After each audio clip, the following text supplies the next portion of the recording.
It's time for Solutions for Seniors to Be here on WATD. Here to help make your golden years golden, offering guidance on programs and services available to you and your loved ones in your retirement. Now, here's your host, Chris Shea. Good Sunday morning. How's everyone doing? Hopefully you're staying warm in the frigid weather that happened this week. I know that I have been doing my best to stay warm. I threw on a nice winter jacket on one night this week and went out, and I got made fun of because it was one of those big Land's End heavy things, and people were like, oh, it's cold. I'm like, yeah, I'm cold. I don't mind admitting it. I'm a weather wimp. I have no problem trying to stay warm. I believe in warmth. It's a good thing. You need it to live. Things die in the cold. But hopefully that's not happening today for anybody. Welcome to Sunday Morning Solutions for Seniors. I have the pleasure this week of speaking with a gentleman who's down in the Plymouth area, lives in Plymouth. His name is David Hood. He has a company called Care Patrol of South Shore, Cape Cod, and he does placement service for families in need of senior care. So, David, I'm going to give you the floor and let you introduce yourself to everybody. Hi, this is David Hood from Plymouth. I've lived in Plymouth for 30 years. I've been in senior care for almost that whole 30 years. I began my career working with seniors because my wife is a physical therapist. So what happened was I'm self-employed and I was looking for a business to get into, and I saw where the demographic was going and decided that I wanted to help seniors. So I started off with what we call personal emergency response systems, which some people know generically as Life Alert or Lifeline. I distributed a product, and over the years I've had thousands and thousands of clients. I've done thousands of home visits with seniors at all different levels of their journey and needs. And then what started happening is I would get a phone call from a client, and they'd say, my mom's moving to an assisted living. What do I do with the Lifeline? 30 years It's a good question. Yeah. The mom's not going to be home anymore. Yeah. So I would tell them, bring it to the assisted living, and we'll put the front desk on as the first responder. And if they needed help, they could still use the system. Right. Over the years, all of the assisted livings, independent livings, got their own in-house systems. Yeah, makes sense. So as time got on, I was getting a lot of returned equipment, and so I started thinking to myself, what can I do to help these people that have been my clients for years? Right. So that's how I found the placement industry. So Care Patrol is a franchise. We have 150 offices around the country. I own the South Shore, South Coast, and Cape Cod territory. Okay. It's all the same people that I've been working with for all these years. The same case managers, the same social workers that I've been working with for emergency response now refer me for what we call placement. Placement. And there's different types of placement, right? Yeah, we have. You have independent living placement, assisted living, memory care, and also long-term care placement, which is nursing home, skilled nursing. So we mostly work with assisted living as in memory cares are our biggest clientele. So yeah, because it's confusing. Yes, to say the least. What happens is it's a large decision for someone to make for themselves or for a family member, and they've never made this decision before. Okay, everybody's bought cars and rented apartments and bought houses, and they kind of know how to do it. Nobody teaches you how to get old. And what do I do? Yeah. A lot of our clients, things happen where I jokingly say you have a spouses. You have a husband and wife. One does the steering wheel, one does the pedals, and they make it work. Yeah, figure it out. They figure it out. He can do the laundry. I can still cook. They make it work. They parse out the responsibilities of the house to make sure it's functional. And then what happens a lot of the time is then something happens to one of the spouses, and it doesn't have to be catastrophic. Okay, one spouse gets pneumonia. And yes, that's debilitating. Is in the hospital, and now the wheels are coming off the bus because the spouse that's home isn't able to do everything. Right. So we get a lot of calls from people that are emergency type calls where I need to do something ASAP. Right. And what we prefer is to work with people and make a plan in advance. Planning is always best, which is why I try and get people to make a plan about everything in their life. But most people are like, yeah, I'll plan my vacation, but that big stuff, I'm not as concerned about it. Yeah, and it's not an easy conversation to have with a parent or a spouse. Anyone. It's hard. Yeah, and everybody wants to stay home, right? It's so. My mom was the same way. She died almost 3 years ago now, and right up to the end, she was living in her house. I was actually going to move in with her towards the end, but she went in the hospital and never came home. And that's the reason why I had this whole show, is because I didn't know where to turn to get any help. I was like, she was 78 years old. My dad had died 4 years before that, and she started to fall off the cliff, and I was looking around for help, and I didn't know where to look. This was 2021. Yeah, so the best part of my service is all of my information is free to the families. I get compensated from the assisted livings and memory cares. I don't move every person that I work with. Our goal is to keep people in the least restrictive environment that they are safe in. If they're safe at home, they're safe at home. Safe at home. We try to find. So a normal progression through this senior living space is the least restrictive environment is home alone. Yep. And which then people like. And then it's home with some in-home care. Then it would be independent living where there's people around.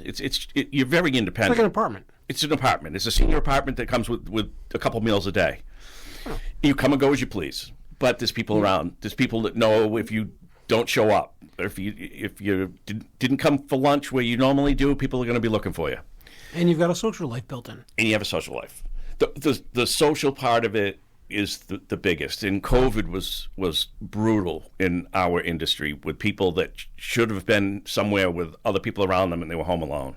Yeah. My mom was home alone in a 2,300 square foot house, and she just kind of quit because there was no social activity. Her life was, she's a realtor, so she was very social. So she would go out to dinner, and her next meal was leftovers. And she didn't really cook a lot, right? So she didn't have, when the big lockdown came in December 2020, and no restaurants were open, you couldn't go and get food, her source of meals stopped. So she was not able to go out and get food. Therefore, she didn't have leftovers. Therefore, she didn't really eat, and she just started to whittle away. And I lived 20 minutes away, which doesn't sound like a lot, but bringing food every day in the middle of the pandemic, if I show up when I have COVID potentially, and people still didn't know how it all kind of worked at that point in time, I might have killed her if I walked in the house, right? So it was, the social aspect is something that a lot of people kind of gloss over because, a lot of people I know that I've talked to have said, oh yeah, I don't really feel like making new friends. Well, when you go in there and make new friends, like, your life changes for the better usually. Yeah. So in a lot of times too, if people stay locally, a lot of times they know people in the building because they went to high school together, or if they stay in the area, a lot of times they know them. So then from the independent living, then it's assisted living, When people are unable to press an emergency help button, either they have a dementia or a mild cognitive impairment, for some reason they don't remember that they're wearing a button, they're unsafe there. So then a lot of times they go into what we call memory care, which is a secure environment where someone's healthcare proxy is usually invoked at that point, meaning they can't come and go as they please. They have to have somebody with them. Right. Yeah. You can still take mom out for lunch. You can take her home for the weekend. You can still do whatever. She just can't do it herself. Somebody has to take her, bring her to and from. That's a really challenging time for families. Yes, it's so. Another thing that happens is in-home care has gotten quite expensive. Where we used to, years ago, we could get somebody and say, hey, how about I need somebody 2 hours in the morning and 2 hours in the evening. With the unemployment situation where everybody's employed, it's hard to get help. And so an agency will call a caregiver and say, hey, I've got 2 hours in the morning, 2 hours at night. They go, you know what? Gas is too expensive. Yep. I'm not. I can't tie up my whole day for 4 hours work. Get me a straight 4-hour shift or a straight 6-hour shift. Some have 6 and 8 hour minimums now. Yeah. So the price adds up pretty quick. So I know. I've done the math. Yeah. And by the way, you're not talking $20 an hour for these services. It's more in the $40s to $60. Depending upon the type of care that's needed. And the length of the shift. So a lot of places will say, we have a 6-hour minimum. We'll do 4, but you're going to pay for 6. Yeah. So at $50 an hour, that's $300. Yeah. So if you're living in your home, or your mom or your dad, and they're getting in-home care, by the time you're done paying the in-home care, food, utilities, taxes, maintenance on the house, you're almost at assisted living prices. Yeah, I mean, so just again, 6 hours, $50 an hour, that's $300 a day. Multiply that by 30 days, you're at $9,000. Yeah. Without blinking an eye, and that doesn't count your additional food costs or the time that it takes for a caregiver to devote to taking care of their loved one, right? I do a lot of presentations for the Alzheimer's Association on managing money and taking care of the transfer of assets and how you're going to pay for these things.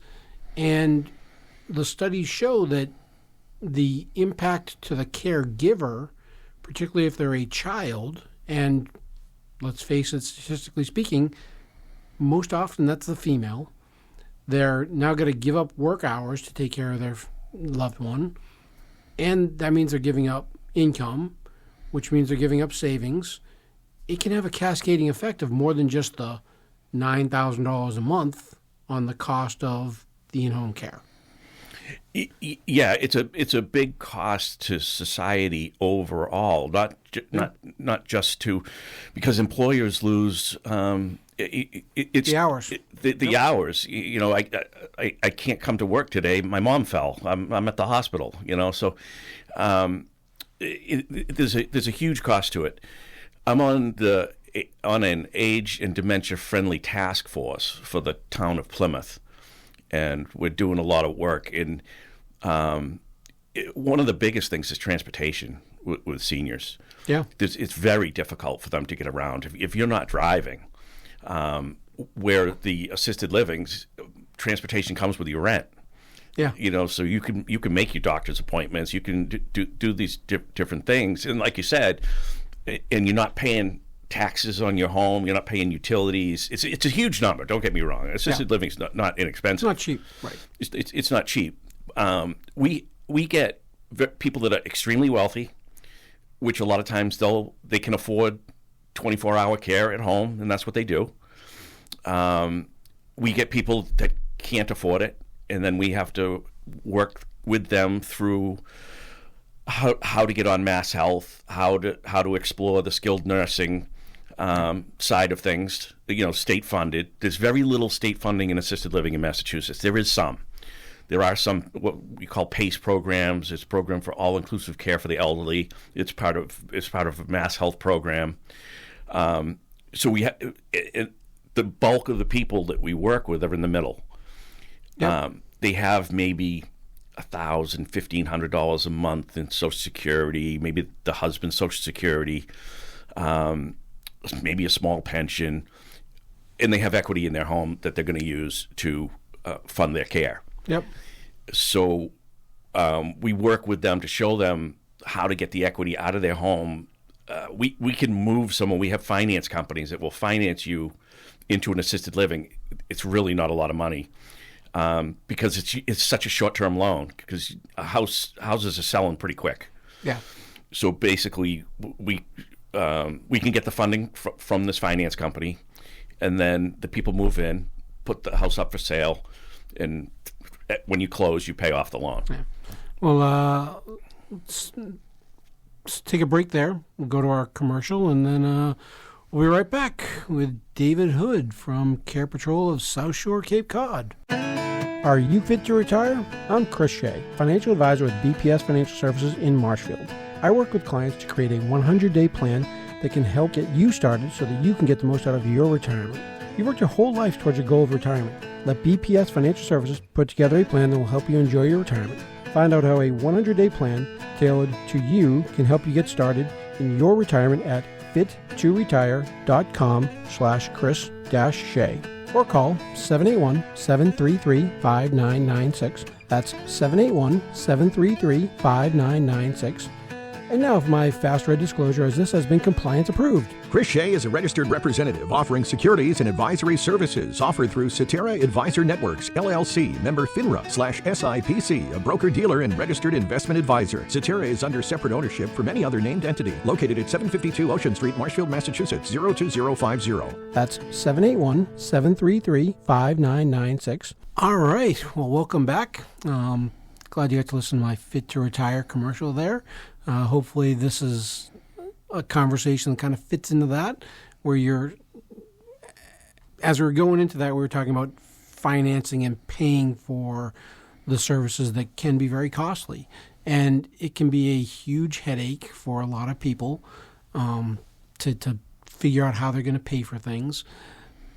And another part of it, too, that I think I want to ask your opinion on this, but when I do the presentation of the Alzheimer's Association, they talk about the caregivers, and 44% of them, for people with Alzheimer's, dementia, and memory care challenges, 44% of them have anxiety and depression because they're not aware of what their loved one wants them to do for them, right? They've never had that conversation that you talked about earlier about how it's a tough conversation.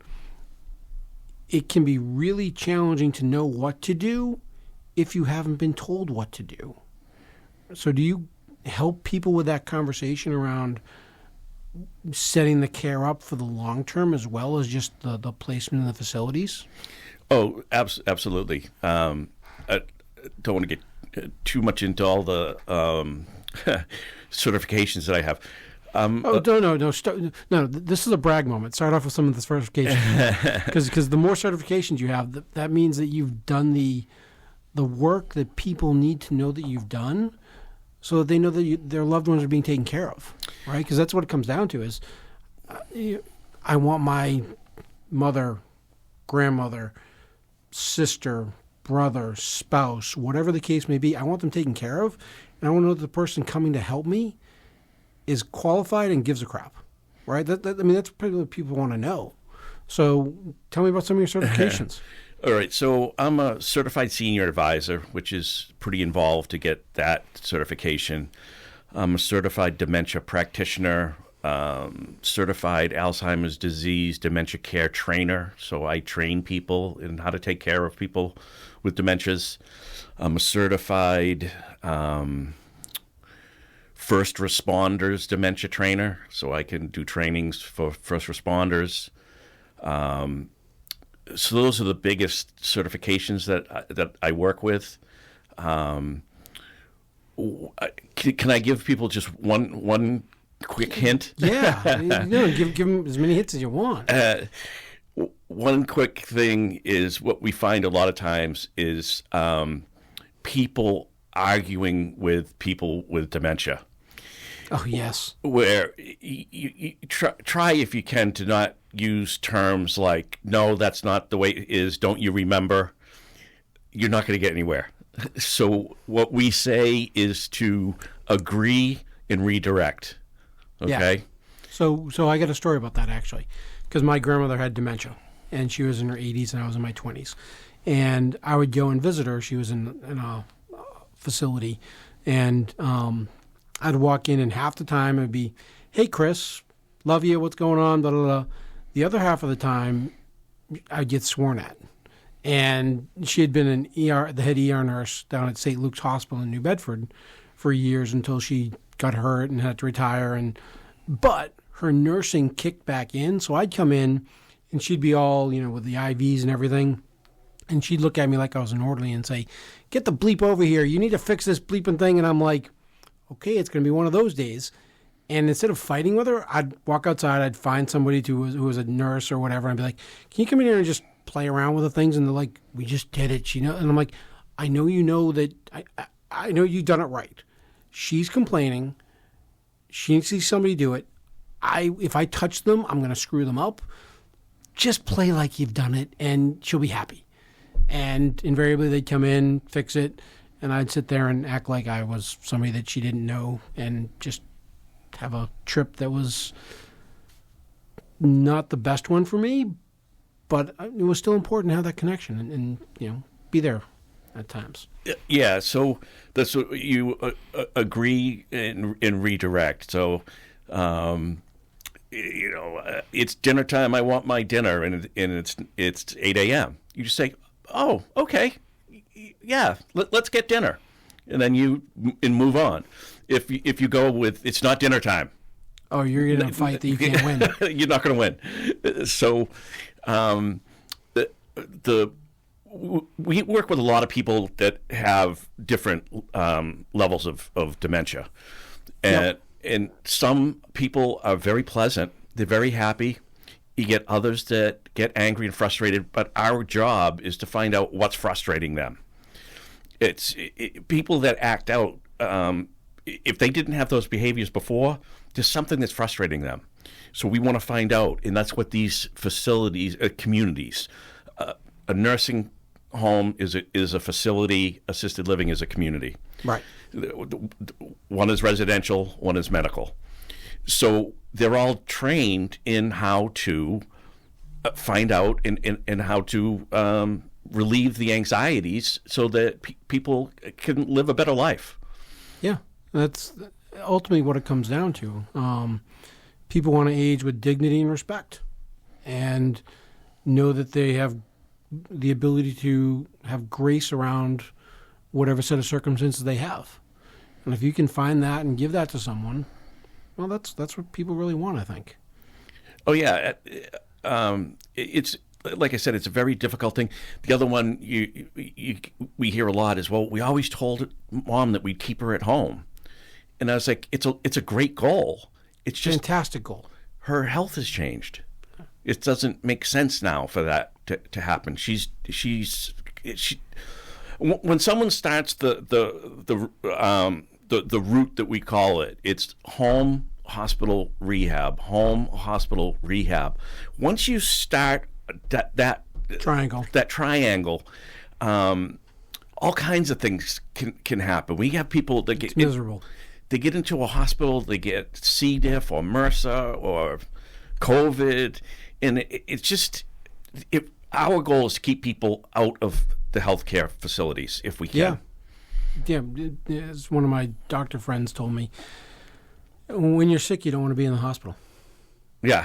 Right? The hospital's for emergencies. When you've got something that's known, you don't want to be in the hospital. You want to be somewhere else. That conversation you had around, hospital, home, or home, hospital, rehab, that was my dad. My dad had pneumonia. He'd go in, go to the rehab, come back home. And then he fell and broke his hip on one side and shoulder on the other side. And that was the end. He never left the hospital again. He lasted 3 or 4 months, but he couldn't do the rehab because you need, for those of you that don't know, in order to rehab like your left shoulder, you need your left arm, you need your right leg to be able to stand on to do it. And in order to rehab your right leg, you need your left arm to be able to lean on to be able to do it. So he couldn't do rehab on either, which means he just laid in bed, and the pneumonia came back, and that was the end of it. He just kind of whittled away, unfortunately.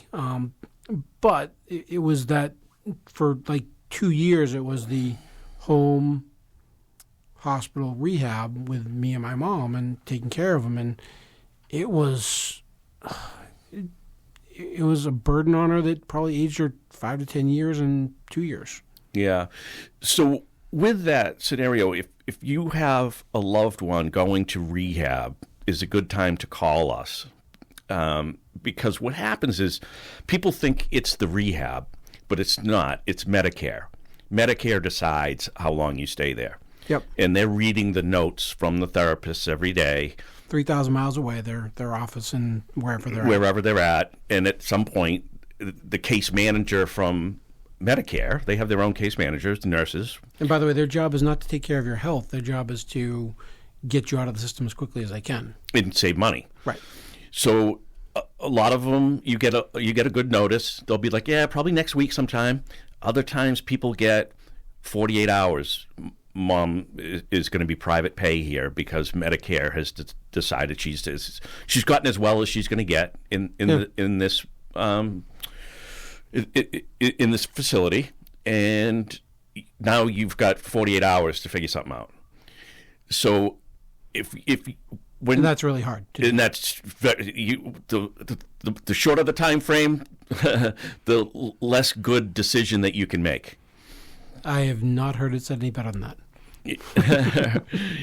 And we want people to, and I always tell people, I was like, you're not making, people are like, I don't want to make a mistake. It's like, you're not making mistakes. You're making the best decision with the information you have at this time. Yeah. And if your loved one's health changes, you might have to change also. We try not to. Obviously, our goal is to only place somebody once and get them settled. Although sometimes things change. And things will most definitely change. Unfortunately, because we all get older. We are getting up towards the end of our time here. If someone were wanting to get in touch with you, David, how would they do so? The easiest way is www.carepatrolplymouth.com is my website. My phone number is 508-965-0989. I do have people that work for me, and I'm the only one that answers that number. So if somebody calls that number, they will get me. As I found out when I called you. Yes. Most of the Council on Agings refer me. So if you called the Plymouth Council on Aging, if you can't find my number, you can't find me on the internet, you're not internet savvy, you can call Plymouth Center for Active Living is what they call the CAL. The CAL. And the CAL has my number. And just know that all of our information, my information is free, and I love helping seniors make what I call a path. Now, the path is going to move. It's gonna, but at least you're heading in a direction that you know of. Yeah. If at some point the way I look at it is I get compensated every day I go to work. It just might not be today. Yeah. Okay. So I work with a lot of families. We don't end up moving or doing anything. And 6 months later, they call me and they say, we're ready now. Or my cousin, my brother, my somebody in-law, I love. Somebody, right. And they refer me. So I love giving out information and just love to talk and help seniors. All right, that's what this is all about, helping out seniors. So we're at the end of our time now. I hope everyone has a fantastic remainder of your Sunday, and hope you enjoy listening to The Car Guy coming up next. Have a wonderful time, and thank you, David Hood, for your time today. Thank you. I've been in the right place, but it must have been the